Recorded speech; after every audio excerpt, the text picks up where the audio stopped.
So you want to dive into this whole China situation, right? See what their economic moves mean for Bitcoin. Everyone's kind of buzzing about it, especially with those fireworks predictions. We've got these two articles, one from Forbes and one from Cointelegraph. They both look at it a little differently, which makes it even more interesting.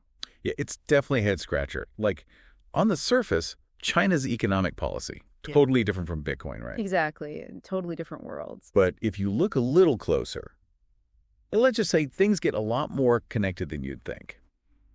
The main thing to remember is that markets, especially crypto, they react to global stuff, like what happens in one place.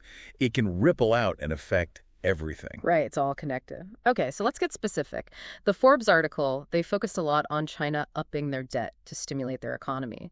There's even a quote here where someone mentions significantly increasing debt, which... Well, for a while now, China's been all about infrastructure spending, right? Like, that's been their go-to for economic growth. So this kind of hints that maybe, just maybe, they're thinking about trying something new. And if that's true, any shift like that could have a ripple effect, right? It could impact markets all over the world, including, you guessed it, Bitcoin. And that leads us to those fireworks predictions, right? Forbes mentioned these analysts, David Brickell and Chris Mill, who seem to think China's actions could push Bitcoin to, record highs. Yeah, they're basically saying that pumping money into China's economy might weaken their currency, the yuan. And if that happens, Bitcoin starts looking pretty good, especially to people in China who want to protect their savings. It's this whole capital flight idea, and that's got them feeling really optimistic. Capital flight. Okay, so people moving their money out of the yuan and into Bitcoin, basically looking for a safer bet if they think the yuan's about to get shaky. Exactly. Think of it like finding shelter when the storm hits. Investors, they don't like uncertainty. So when they sense an economic storm brewing, they start looking for something that seems safe, something stable, Bitcoin, being decentralized and all. Well, for some, it fits the bill. It's like their financial life raft. Yeah, makes sense. But then we've got this Cointelegraph article, and they're not quite ready to jump on the fireworks train just yet. They're pointing out that China's been pretty quiet on the details. What exactly are these stimulus measures? Nobody seems to know for sure, and that's making some people nervous. Yeah, it definitely throws a wrench into things. This lack of clear information from China, it's making investors hesitate, and when investors hesitate, things get unpredictable. Uncertainty in the market often leads to volatility, plain and simple. So we've got this push and pull. On the one hand, China's actions could really shake things up in the Bitcoin world, but on the other hand, those missing details are making people nervous. It's a tough call. This Cointelegraph article, it quotes an analyst, Russ Mould. He called this Bitcoin rally a sugar rush, a quick burst, but then, it could just disappear. That makes sense, right? Without a clear plan, how can anyone, even experts, know what's going to happen? So it's like we're all kind of holding our breath, waiting to see what China's next move will be. It's a complex situation, that's for sure. But here's the thing. Even if this particular move by China doesn't directly launch Bitcoin into the stratosphere, it highlights something really important, the connection between traditional economies and the crypto market. They're more intertwined than most people realize. Yeah, it's like this giant game of chess where one player's move can have ripple effects across the entire board, and sometimes those effects aren't immediately obvious. Exactly. And honestly, that's what makes this whole thing so fascinating to watch. Okay, so China's keeping everyone guessing. But here's where things get really interesting. Bitcoin, it just hit $66,400, highest it's been since July. Something tells me there's more going on here than just China keeping quiet. You're totally right. It's not just about China right now. Remember that Cointelegraph article? They mentioned something called Uptober? Yeah, that seems to be playing a role too. Uptober, right. Catchy name. But is there anything actually behind it, or is it just like a crypto legend? Well, historically, Bitcoin does tend to do well in October. But this year, it's not just history. It's like a bunch of things happening all at once. We've got this halving event coming up, plus the U.S. elections are right around the corner. It's a lot. Okay, so remind me again, how does this halving thing actually affect the price of Bitcoin? Sure. So basically, every 4 years, the rate that new Bitcoin is created, it gets cut in half. Less Bitcoin coming in usually means higher demand, and when demand goes up, well, you know what happens to the price. Right. Less Bitcoin, more people who want it, price goes up. Makes sense. And you mentioned the elections, too. What's the connection there? Think about it. Big political events, like elections. They create a lot of uncertainty.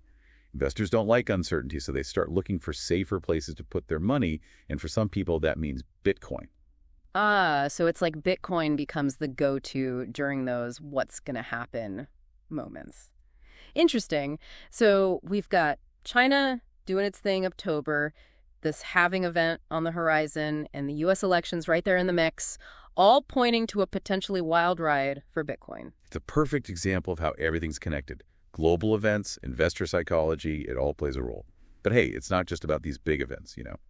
Cointelegraph also pointed out some technical factors that are pushing Bitcoin upward. You mean like it breaking past its 200-day moving average? I have to admit, those technical terms always kind of make my head spin. Don't worry, moving averages are simpler than they sound.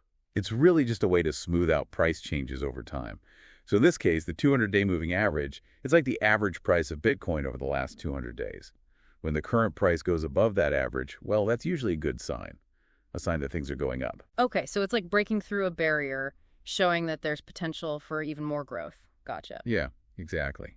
The article also mentioned Bitcoin passing its short-term holder cost basis, which sounds complicated, but it's not really. Break it down for me. I'm all about simple explanations. Basically, that just means the average price Bitcoin was bought at by people who haven't been holding on to it very long.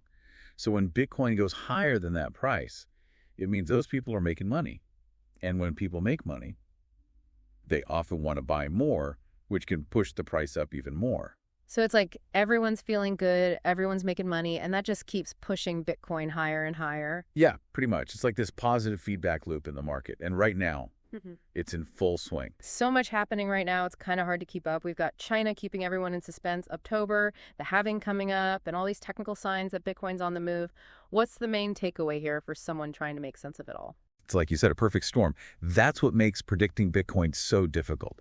We can look at all these different factors, but no one can say for sure what's going to happen. So buckle up. It's going to be a wild ride. Is that what you're saying? Oh, it's definitely shaping up to be interesting, that's for sure. Yeah. But hey, volatility is kind of part of the game with crypto, right? Totally. That's what makes it exciting, even a little scary sometimes, but never boring. Exactly. But beyond all these short-term ups and downs, there's a bigger question here.